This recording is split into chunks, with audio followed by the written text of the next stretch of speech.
Alam niyo po ba mga kababayan, ito mabilis lamang po ito. Kasi medyo pause po tayo ngayon. Wala po tayong gaanong boses. Opo, wala po talaga. Buhat nung nanggaling tayo sa China, kita nyo naman, inuubo-ubo tayo sa live. Nawala talaga yung boses natin mga kababayan.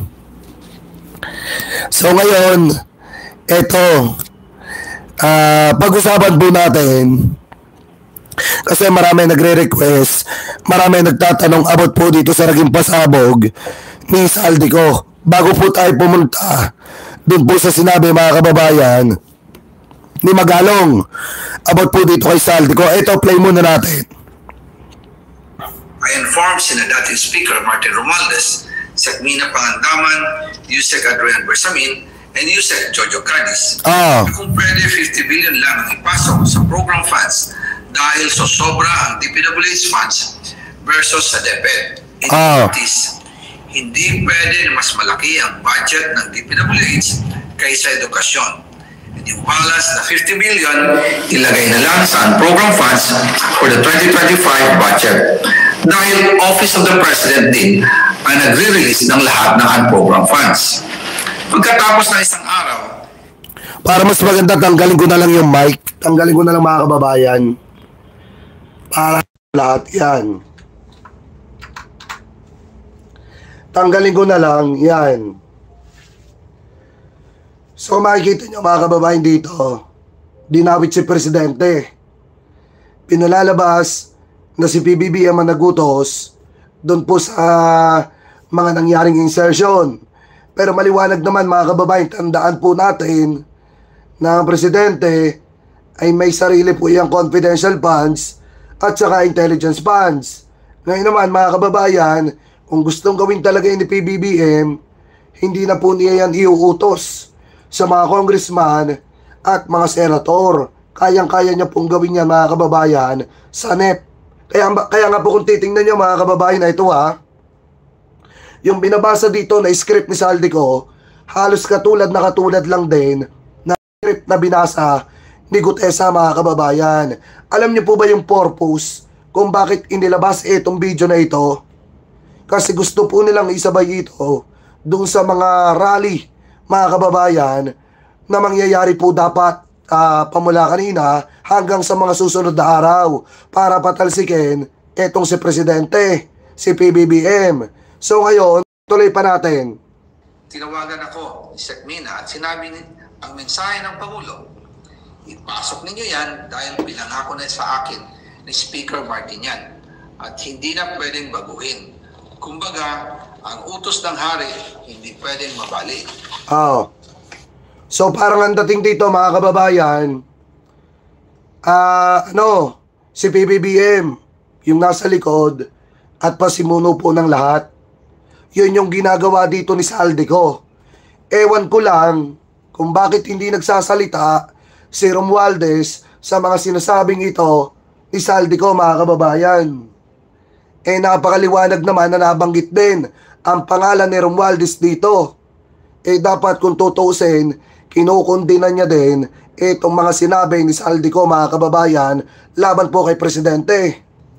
Diba dapat kung tutuusin, nagbigay na rin ng pahayag itong si Romualdez, gumawa siya ng video, ipagtanggol niya ang Presidente kasi alam naman po talaga natin na hindi magagawa ni PBBM na magnakaw at gagamitin pa ito pong mga congressman, ito pong mga senator. Kasi kung gusto ni PBBM talaga magnakaw, napakalaki ng confidential funds at intelligence funds ng Presidente.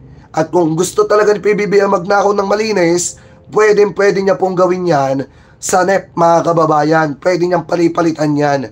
Ano po ngayon, ituloy pa natin. Again, I informed the Speaker and asked clearance about the instructions ng Pangulo.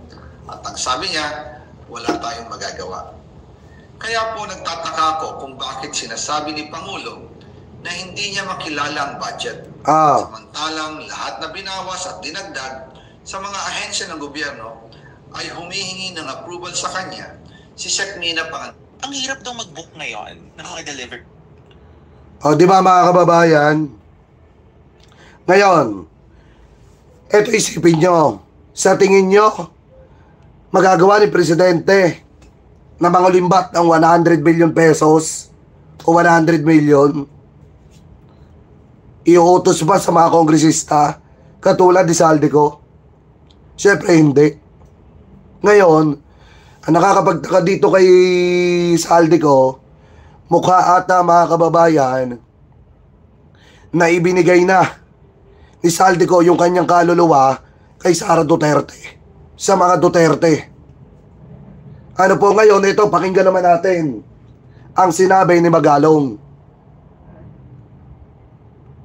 Wait lang ha.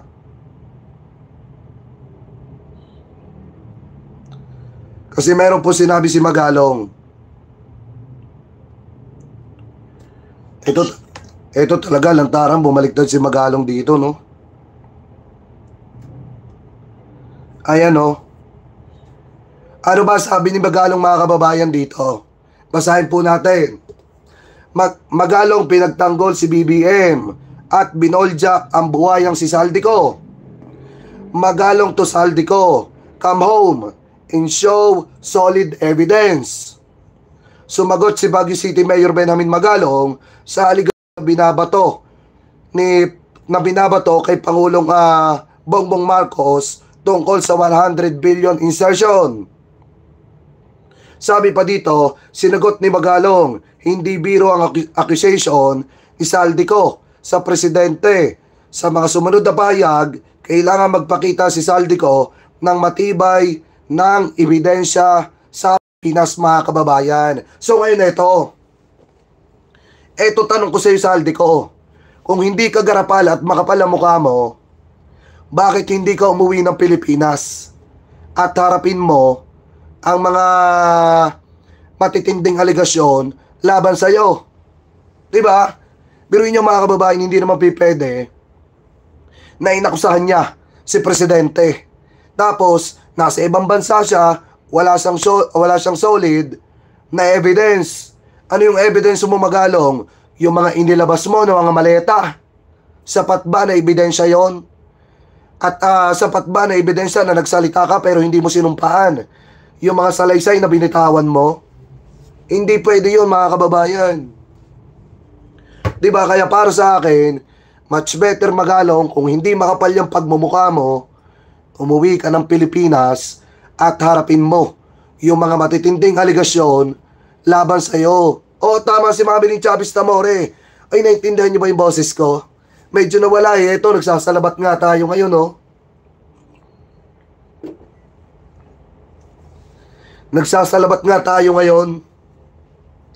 Sabi ni Mami ni Chavez Tamore, nag-oath taking ka bago ka magsalita, Saldico. Bakit takot kang umuwi? Eh, makapal nga ho ang mukha. Makapal ang mukha ni Saldico. Pagkatapos mangulimbat, magnakaw ng pera. Pagkatapos matuto kay Digong sa pagnanakaw ng pondo ng bayan.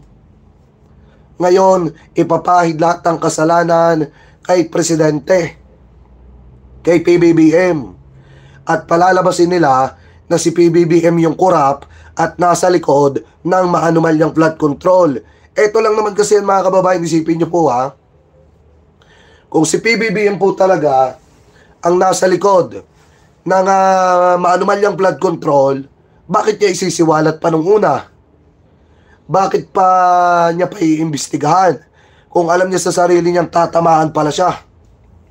Diba? Kaya malakas ang loob ng presidente kasi unang-una, alam niya po, mga kababayan, na wala po siyang ginawang masama. Alam niya po na may mga tatamaan dyan na mga kamag-anak niya at mga malalapit po sa kanya. At eto, nangyari na nga dahil may mga pangalan ang lumalabas, mga kababayan, at tila nadadawit na. Kaya ngayon, biglaan yung pagbaligtad ng hinayupak na si Saldico na yan. Diba? Alam nyo, dapat diyan kay Saldico kinakaladkad papuntang Pilipinas eh. Kasi makapal po ang pagmumukha niyan.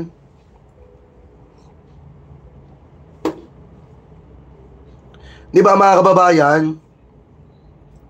Dapat diyan kay Saldico kinakaladkad pauwi ng Pilipinas para makulong yan dito. Alam nyo, ito Kung gusto nyong pumayat, magnakaw kayo ng pera ng bayan. Mamamayat talaga kayo sa konsumisyon ninyo. Ang sabi dito ni Mama Ling Chavez Tamore, para lang yan si Roque. Dakdak lang ng dakdak. Ebidensyang ilabas mo para may pang-depensa ka, Saldi ko kurakot. Kaya nga po di ba?